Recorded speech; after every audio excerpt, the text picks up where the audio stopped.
Hello, everyone.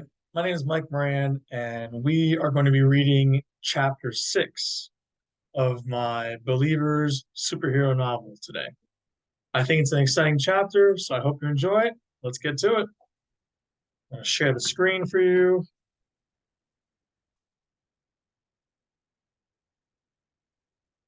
Here we go. All right, here we go. Chapter 6, Big Decision. It was a regular day at the local university. Students were walking to classes, and a professor was standing outside his door, greeting students as they entered his classroom. The professor was an older, bearded, gray-haired gentleman. He wore a white button-down shirt and black dress pants and shoes. He seemed alert, professional, and prepared for a productive day. Soon, a middle-aged man wearing a trench coat approached the classroom. He kept his head down and moved quickly, trying to ignore everyone else. The professor, however, stopped him at the door and said, "Excuse me, sir, but this class is for freshmen and sophomore students only." The man swiftly pulled out a gun and fired. Bang! The professor took a bullet to the gut. His face was full of agony and disbelief as his hands felt blood oozing out of his stomach, turning his white shirt into a dark red. He slowly slid down along the wall and onto the floor, smearing blood everywhere. Ah! Students in the hallway screamed and scrambled away as fast as possible. What's going on? Students asked from inside the classroom. The gunman wildly swung open the classroom door. He pointed his gun at students and yelled, "Everyone shut up and don't move. If you try to leave or use a cell phone, you're dead." The gunman reached behind his back to lock the door, but a student started reaching into his pocket. Bang! The gunman shot the student in the shoulder and he cried out in pain. "Oh my God!" Students screamed and turned their eyes away, not wanting to believe what was really happening. "What? You thought I was kidding? Make one more mistake and everyone dies. You hear me? Everyone." The man waved his gun left to right across the room. Students cowered in fear, trying to remain silent and unnoticed. The gunman soon calmed down, looked around the room, and said, "Now someone tell me, where is Jerry Miller?" Jerry and Cynthia woke up early in the morning and went out for breakfast to avoid Cynthia's mother. At the nearby diner, they both shared a grand meal: scrambled eggs, sausage, bacon, toast, hash browns, pancakes, covered in syrup, blueberry muffins, and orange juice. They did not talk much because it was early in the morning and they were both still half asleep. After breakfast, Cynthia dropped Jerry off at home. He needed to do a few things at the house before going to school. He brushed his teeth, took a shower, threw on clean clothes, and hastily finished his homework.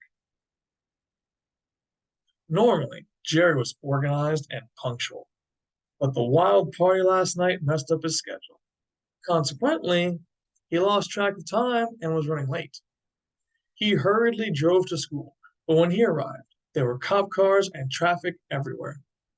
Jerry decided to park across the street at the nearby shopping center and walk over. As he approached his classroom building, he saw flashlights, cops, a news van, yellow caution tape, and several people surrounding the building. He walked around trying to find a way inside, but police were blocking off all entrances. Jerry heard people around him talking about a man with a gun, but it did not seem like anyone knew exactly what was going on. Eventually, Vaughn Grimes found Jerry in the crowd and ran up to him. "Jerry, I finally found you." "Vaughn? What's going on?" "Come with me quick. My dad needs you." "Who's your dad?" Jerry asked. "He's the police captain. Now come on, let's go." Vaughn plowed a pathway through the crowd, and Jerry followed. They passed under the yellow caution tape and ran over to Vaughn's father. He was dressed in a police uniform, and his badge had numerous colored strips above it representing various awards for honor and service. He was slightly shorter and stockier than Vaughn, but their faces were very similar. Vaughn's father also looked older and more rugged, as if he had been through a lot in his life. Jerry could feel a calming blue aura radiating from him, a sense of wisdom and experience that comforted Jerry. Soon Vaughn and his father began talking with each other. Son, this is your friend? Yeah, Dad. This is Jerry Miller. Vaughn's father turned to Jerry and shook his hand. It's nice to meet you, Jerry. I'm Captain Grimes. We need to talk. Believe it or not, this whole situation involves you. Jerry instantly felt alarmed and began looking around everywhere. He was trying to figure out how this horrible situation involved him. There were so many people, vehicles, and flashing lights, all here for the wrong reasons. They were not here to attend school or get an education. They were here to witness a news catastrophe. Even though Jerry had no clue about his own involvement, he already felt guilty as he walked off with the police captain. They entered a shaded area where other police officers were working, and Captain Grimes began divulging information. Okay, Jerry, listen up. There's a man inside a classroom with a gun, and he's holding hostages. He says he won't talk to anyone else except you, and if you don't go talk to him in person, he'll start shooting students. He already shot the professor and a student, so he means business. Why does he want me? Jerry asked. I don't know, but we don't have time to discuss it. I have a plan. Are you willing to help?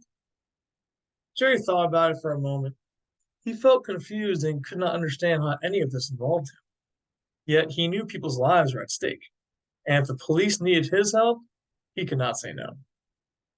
Jerry nodded in agreement and said, Yes, I'll help. I have to find out what this gunman wants of me. I also feel bad that people were hurt because of me. Jerry, I can assure you that none of this is your fault. I've checked your record. You're as clean as a whistle. Clearly, this man is a delusional psychopath. I need you to be strong and confident. I can't have you going in there feeling like the bad guy. You've done nothing wrong, but I need your help to make things right. Captain Grimes said in a sincere manner. Okay, what's the plan? First, you're putting on a bulletproof vest with a hidden camera. Captain Grimes waved an officer to come over. He brought a bulletproof vest and helped Jerry put it on. The soft black vest only protected his torso. He also positioned the hidden camera and checked to make sure it was working. Now, we're sending you into the building alone. That sounds risky, Jerry said in a low, insecure voice. We have no choice, Captain Grimes grimly replied. If any police officers enter the building, he'll start shooting students. However, the SWAT team is on the way. They'll secretly enter the building and take the gunman down. But we need you to talk with the man and stall for time. We also need you to try to get him away from the rest of the students. Talk him into a corner or behind the teacher's desk. That way the SWAT team can take him out without harming other students. And make sure you're always facing the gunman. The SWAT team will use your camera to locate and target him. Are we clear? Captain Grimes explained everything clearly, but Jerry did not like the circumstances. Going in alone was obviously dangerous, but he could not back out now because he already agreed to help. Feeling responsible and wanting to do the right thing, Jerry answered, Yes. Good, Captain Grimes said to Jerry. Then he turned around and shouted, Get ready, everyone. Contact the gunman. Tell him Jerry's coming up. Jerry approached the yellow tape surrounding the crime scene and nervously looked back. Captain Grimes saluted him from afar and wished him good luck. Knowing he could not turn back, Jerry took a deep breath and walked past the yellow tape. He slowly and carefully made his way into the building. It was dead silent. Each one of his steps echoed in the hallways. It was strange for Jerry to see a school building vacant on a weekday. Normally, students were sitting down, studying, talking with friends in the halls, walking to classes, or buying food from the vending machines. However, the dreary sight and smell of blood swiftly replaced his memories. There were drops and stains on the floor and walls. The blood must have been from the professor. Jerry wondered what the professor was thinking before a bullet ruined his life. Jerry thought of kissing Cynthia goodbye before entering the ill-fated classroom.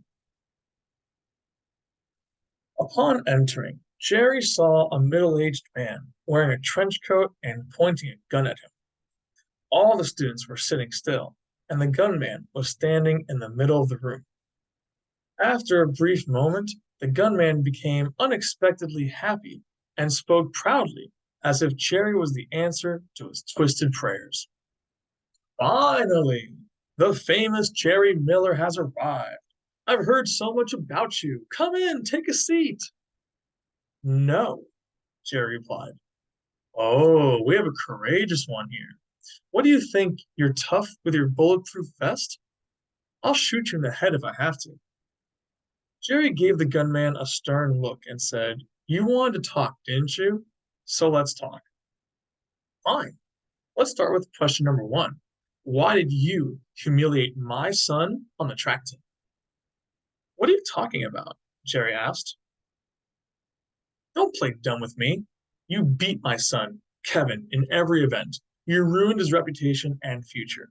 Do you know how hard he trained? How many years he sacrificed to be the best? In less than a few days, you destroyed everything. All his hard work and dedication, wrecked by you, a stupid kid that nobody has ever heard of. I didn't mean to do any of that. How dare you lie to me? Kevin's father shouted. You even beat up my son at a party last night. He came home bloody and bruised because of you. Nobody hurts my son and gets away with it. Feeling scared, Jerry stepped back against the classroom door. However, a moment of sympathy and sadness overcame Jerry's fear, and he said, I'm sorry for everything that happened between your son and me, but it doesn't have to end this way. You can still do the right thing and. Oh, don't worry, Jerry. It's all going to end now with a bullet in your head. Kevin's father knocked the hammer of the gun back. Jerry closed his eyes and cringed, but a young man's voice cried out from outside the room. Dad, stop! It was my fault. I wasn't good enough, and I threw the first punch at the party. Kevin opened the door and walked into the classroom. Jerry stepped aside and waited against the wall. Kevin's father silently panicked at the turn of events. He never expected his son to walk into the room. He looked at Kevin and said, You shouldn't be here, son. Get out of here now and let me handle this. I failed you, Dad. It wasn't Jerry. He didn't do anything wrong, Kevin replied. How could you say that? Your future is in jeopardy because of him. We're both in this situation because of him. No, Dad, you're losing it. Mom would have never wanted you to do this if she was still alive. Don't bring your mother into this, Kevin's father screamed, and his gun hand began shaking. Kevin persisted and said, Mom would tell you to stop. Mom would tell you to let it go. Kevin's father was becoming frustrated with his son and running out of patience. Kevin, listen to me. All she ever wanted was for you to be happy. If I kill Jerry now, you'll be the best again. You'll have a better future and your mother will be happy. Dad, I can't let you do this. Kevin's father turned his gun away from Jerry, toward his own son, and said, Get out of here now, Kevin. Get out of here now. Jerry saw an opportunity and took it. He lifted his hand up and screamed at Kevin's father. Roar! It sent a wave of invisible energy toward him. The gun exploded, and the man's hand blew off. He flew backward into the air, slammed against the wall, and then fell unconscious. Kevin gave out an agonizing scream. Jerry looked over to Kevin, who was bleeding on the floor and crying as he looked at his father. A bullet or some shrapnel must have hit Kevin. Everyone else was safe but terrified by the event. They all looked to Jerry as if asking him what to do. Intuitively, Jerry responded, "Everyone, help Kevin and get out of here now." A bunch of students picked up Kevin and carried him outside. Police helped the hostages, and the SWAT team came charging into the classroom. Authorities escorted Kevin to the hospital and arrested his father.